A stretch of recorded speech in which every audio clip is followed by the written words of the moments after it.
So let's talk about one of the most important questions that has a possibility to come in your examination. So let's talk about प्रधानमंत्री गति शक्ति योजना. तो मान लो ऐसा question अगर पूछा जाए तो what should be the valid points you should write, you know, और इंट्रोडक्शन कैसा होना चाहिए, कंटेंट कैसा होना चाहिए, कंक्लूजन कैसा होना चाहिए, क्या क्या इंपॉर्टेंट फैक्ट्स उसमें पुट ऑन करना चाहिए.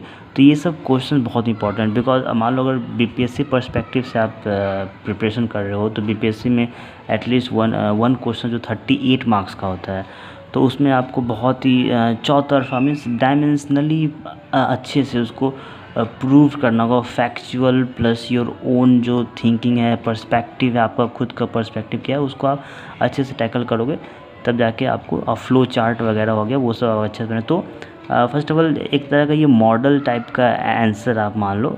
और जैसे मान लो कि ये क्वेश्चन है, व्हाट डू अंडरस्टैंड बाय प्रधानमंत्री गति शक्ति योजना, how can this scheme help in the infrastructure development of the country. While discussing all the dimensions of this scheme, also discuss the benefits of it in future. Okay, तो इसमें basically 38 marks का ये questions होंगे और इसमें basically आप देख सकते हो इसमें तीन क्वेश्चन पूछा गया है साइमल्टेनियसली. पहला तो पूछा गया है कि प्रधानमंत्री गति शक्ति योजना क्या है, तो इसमें आप कुछ इंपॉर्टेंट पॉइंट लिखोगे, डेफिनेशन लिखोगे, आखिर ये है क्या, उसको आप इंट्रोडक्शन पार्ट में ही आप समझाने की पूरी कोशिश करोगे. ठीक है. उसके बाद सेकेंड जो क्वेश्चन स्टार्ट होता है, how can this scheme help it in the infrastructure development of the country. Country के इंफ्रास्ट्रक्चर डेवलपमेंट में ये जो गति शक्ति जो प्लान है, योजना है, वो कैसे हेल्पफुल होगा. ठीक है.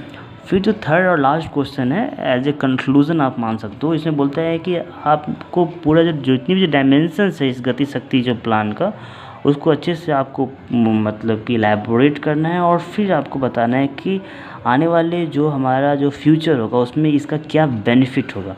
Okay, so first of all question पढ़ने से, क्वेश्चन लिखने से पहले आपको कुछ इंपॉर्टेंट पॉइंट जानना होगा और एक दो तीन ही इंपॉर्टेंट लाइन में आपको क्लियर कर दें. जैसे मान लो कि अगर ये प्रधानमंत्री गति शक्ति योजना के बारे में आप लिख रहे हो तो आप सिंपली ये लिख लो कि बेसिकली जो प्रधानमंत्री गति शक्ति जो योजना है वो क्या है. तो वो बेसिकली एक नेशनल मास्टर प्लान है, मल्टी मॉडल कनेक्टिविटी है. ये एक इन्फॉर्मेशन. दूसरा इन्फॉर्मेशन कि इसे लॉन्च कौन किया है, तो ये लॉन्च किया गया प्राइम मिनिस्टर नरेंद्र मोदी.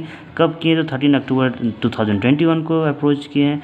और ये बेसिकली एक डिजिटल प्लेटफॉर्म है जिसमें क्या होना कि जितनी मिनिस्ट्री 16 मिनिस्ट्रीज है इसमें आके कोऑर्डिनेटेड मीन्स सारे. अर्लियर क्या होता था, अब देखो इसको हम लोग अच्छे से समझाने के लिए हम लोग ये भी एग्जांपल डाल सकते हैं कि पहले क्या होता था. पहले क्या है कि पहला जो है एक डिपार्टमेंट आया, one department constructs a good quality of road. एक डिपार्टमेंट आया, रोड बना दिया. फिर बाद में पता चला कि अच्छा रोड के अंदर तो ऑप्टिकल फाइबर बिछाना है, तो फिर वो रोड का कंस्ट्रक्शन पहले से बन रखा है उसको फिर तोड़वा के उसके अंदर फिर जैसे मान लो कि वाटर पाइप डालना है या कुछ भी करना है, तो इसमें क्या होता है ना, लैक ऑफ कोऑर्डिनेशन होता था.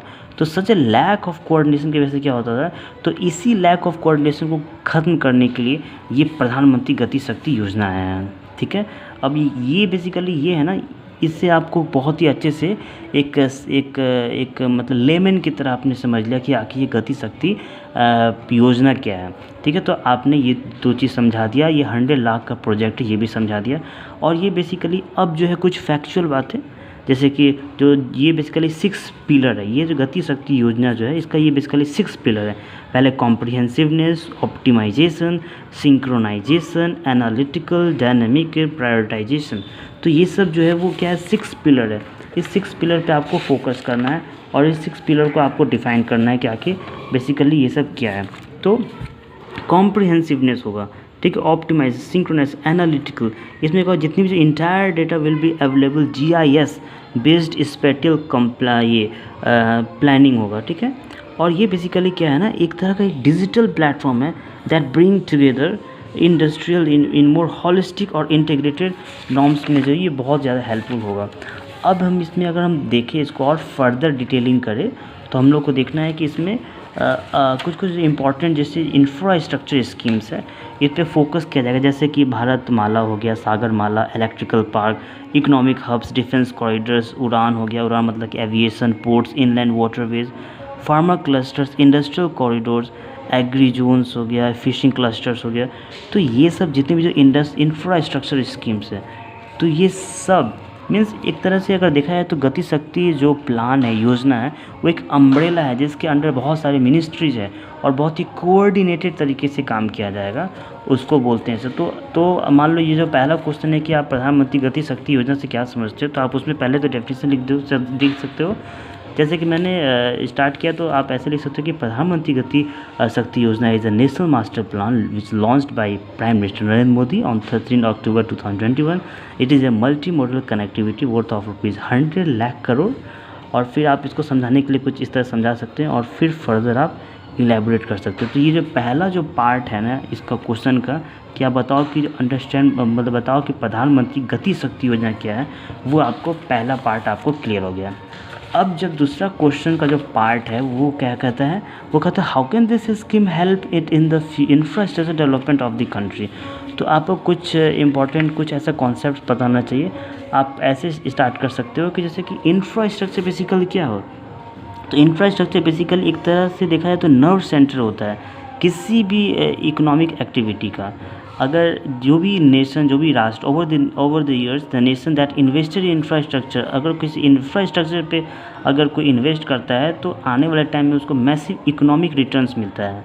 ठीक है, जैसे एग्जांपल आप ये दे सकते हो कि जैसे जापान हो गया, यूएसए हो गया, साउथ कोरिया हो गया, चाइना हो गया, ये सब प्रोमिनेंट एग्जांपल्स है। ठीक है, जहाँ पे इंफ्रास्ट्रक्चर एक्सपेंशन हुआ है, कहाँ से हुआ है, रिच सोशियो इकोनॉमिक डिविडेंड से। सोशियो इकोनॉमिक डिविडेंड ये बहुत इंपॉर्टेंट। तो ये सब कुछ टर्म आप यूज करोगे तो ऐसा फील होगा कि हाँ ऐसे कोई राइटर कुछ लिख रहा है, अच्छी सी बातें लिख रहा है समझ से। अब जैसे कि मान लो one sun one world one grid ऐसा प्लान है, फिर one nation one market initiative, one nation one ration. तो ये सब आप इसको कनेक्ट कर सकते हैं आंसर में, क्योंकि बता रहा है कि प्रधानमंत्री गति शक्ति योजना जो है उसे फ्यूचर में उसका इंफ्रास्ट्रक्चर कैसे डेवलपमेंट कर सकता है इंफ्रास्ट्रक्चर का। तो पहले आपको समझना होगा कि पहले क्या है ना, एक्चुअली क्या है ना, हमारा जो इंडिया का जो इंफ्रास्ट्रक्चर सेक्टर है ना हैज़ बिन हैंडीकैप्ड, उसको एक तरह से अपाहिज बना दिया गया है। कैसे?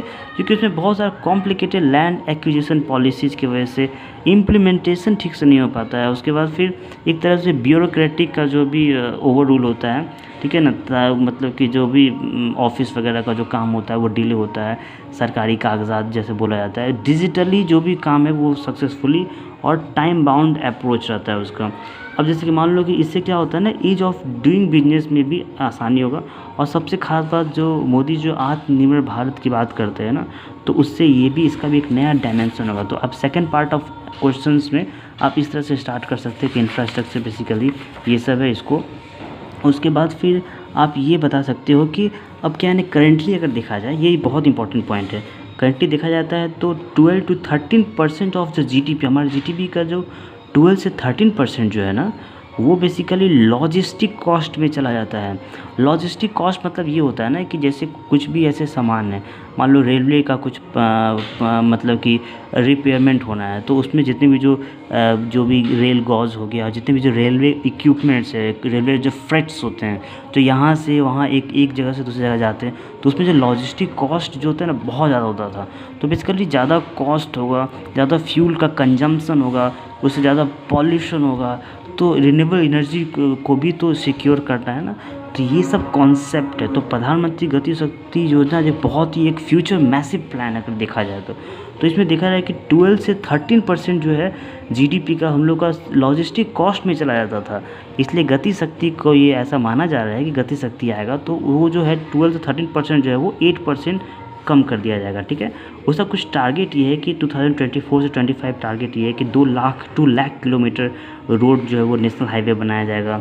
उसके बाद फिर बहुत सारा ऐसा इसका इनिशिएटिव है इंफ्रास्ट्रक्चर डेवलपमेंट में, जैसे रोड्स बनेगा। क्योंकि अगर हम जैसे मानते हैं कि जो रोड्स हो गया, रेलवेज हो गया, पोर्ट्स हो गया, और ये तीनों जितनी भी चीज़ें वो एक बेसिकली सिम्बायोटिकली इंटरलिंक्ड एक दूसरे से, एक और दूसरे से बहुत ही म्यूचुअली अंडरस्टैंडेबल है ये सब। जैसे कि आप जैसे समझो कि ट्रांसपोर्टेशन कॉस्ट जैसे ही डिक्रीज होता है, ठीक है ना, आने जाने का अगर जो भी खर्च अगर कम होगा तो उससे क्या होगा, जो प्रोडक्ट्स आप जहाँ कहाँ भी ले जा रहे हैं तो उसका बेसिकली वो ग्लोबली कॉम्पैटिबल होगा। तो ये सब कुछ पॉइंट है जिसको आपको आंसर राइटिंग में लिखोगे तो आंसर जो है आपको बहुत ही क्लियर होगा। ठीक है ना, आप ऐसे लिख सकते हो कि actually when transportation cost decrease products become globally competitive, तो ग्लोबली कॉम्पिटिटिव हो जाएगा तो उससे क्या होगा, उससे हमारा जो इंफ्रास्ट्रक्चर डेवलपमेंट ऐसे ही खुद ब खुद हो जाएगा और इकोनॉमिक जो सेक्टर में भी जो है वो अच्छा सा इम्प्रूवमेंट होगा।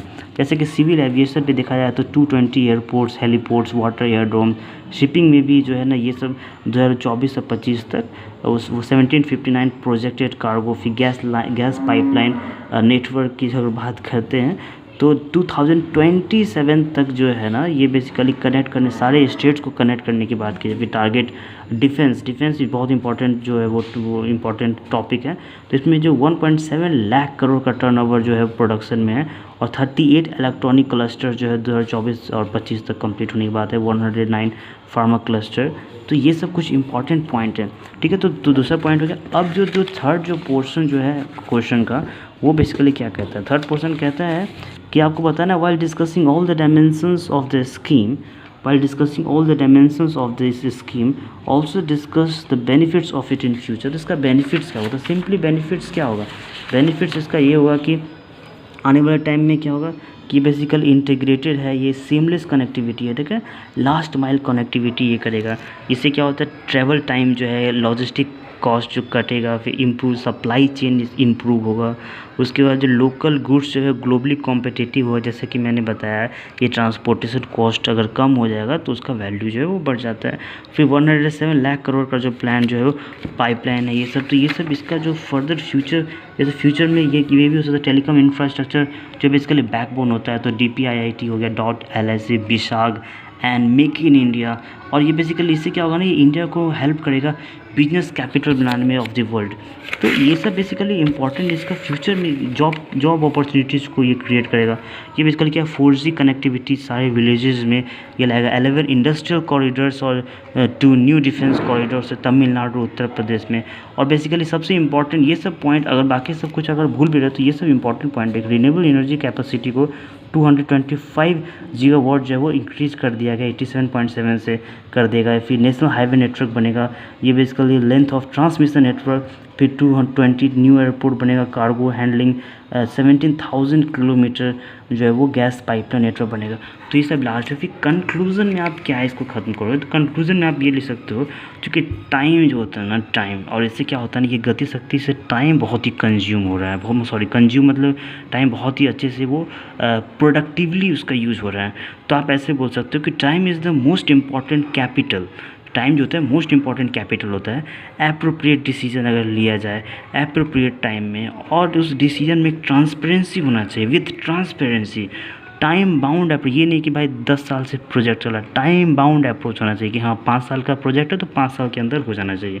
टाइम बाउंड अप्रोच होना चाहिए। करप्शन फ्री सिस्टम जो कि बहुत इंपॉर्टेंट सिस्टम, बहुत इंपॉर्टेंट होना चाहिए। And fast track decision making process, और कोई भी डिसीजन हो तो फास्ट ट्रैक होना चाहिए, ठीक है। तो ये सब कुछ इंपॉर्टेंट पॉइंट है जिससे कि हमारे इंडिया को मेक इन इंडिया और नंबर 1 बन सकता है, और जो भी हमारे जो ड्रीम है अचीव करने का 5 ट्रिलियन इकोनॉमी, उसको भी अचीव कर सकते हैं। तो ये सब कुछ इंपॉर्टेंट पॉइंट है। जैसे आप उस आंसर राइटिंग में लिखोगे तो आपको डेफिनेटली, क्योंकि इंपॉर्टेंट पॉइंट को, कॉन्सेप्ट्स को आप लिखोगे तब जाके उसमें कुछ इंपॉर्टेंट वो मतलब पता चलता है कि हाँ आंसर कैसे लिखना है। सो ये सब कुछ इंपॉर्टेंट, कुछ एक तरह से मॉडल टाइप आंसर है। इसमें से एक्चुअली आप अगर इस वीडियो को आप देखोगे तो आप पता चलेगा कि बहुत सारे ऐसे इंपॉर्टेंट पॉइंट्स मैंने कंप्लीट करा दिया गया है। ये आप अपने लैंग्वेज में खुद से लैंग्वेज लिखो, लेकिन कुछ जो भी इतने भी इंपॉर्टेंट फैक्ट्स है उसको आपको एग्जामिनेशन में डालना ही होगा।